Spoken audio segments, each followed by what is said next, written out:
طب اتكلمي عن الكوليسترول يا دكتورة. حاضر. عارفين ان الكوليسترول ممكن يكون عالي عندك وانت ما تحسش خالص وما تكتشفش ده غير لو لا قدر الله حصل لك جلطة قلبية مثلا؟ عشان كده بنسميه المرض الصامت، ملوش اي اعراض، وهعرفكم في اخر الفيديو ازاي تتجنبوا حاجة زي كده.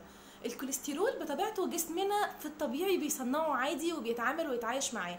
يعني الكوليسترول الزياده مش لازم يكون نتيجه دهون زياده داخله جسمك. هو طبعا الدهون غير صحيه ممكن تسبب زياده في الكوليسترول، لكن انت ممكن تكون مش بتاكل دهون غير صحيه وبرضه تلاقي الكوليسترول عندك عالي، جينات بقى، حاجه انت وارثها من العيله عادي. طب وبعدين ايه الحل؟ ازاي ابعد عن حته ان الكوليسترول يفضل عالي في دمي دي؟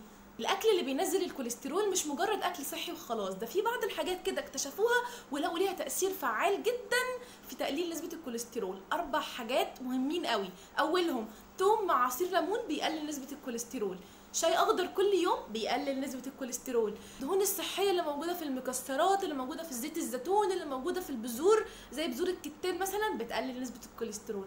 الاختراع السحري اللي ربنا خلقه لنا، احلى فاكهه في الدنيا كلها، تفاحه كل يوم تقلل نسبه الكوليسترول بصوره كويسه جدا وتفوقك كمان، ممكن تغنيك عن كوبايه القهوه. نصيحتي من وقت للتاني كده اعمل تحليل علشان خاطر تشوف نسبه الكوليسترول عندك، خصوصا لو انت عندك كرش، لو طلع اكتر من 200 يبقى هو كده عالي. الفيديو الجاي هقول لكم على شويه مؤشرات انسايتس كده نعرف منها ازاي ان الكوليسترول عندي عالي ولا مش عالي، بما ان هو مرض صامت وملوش اي اعراض.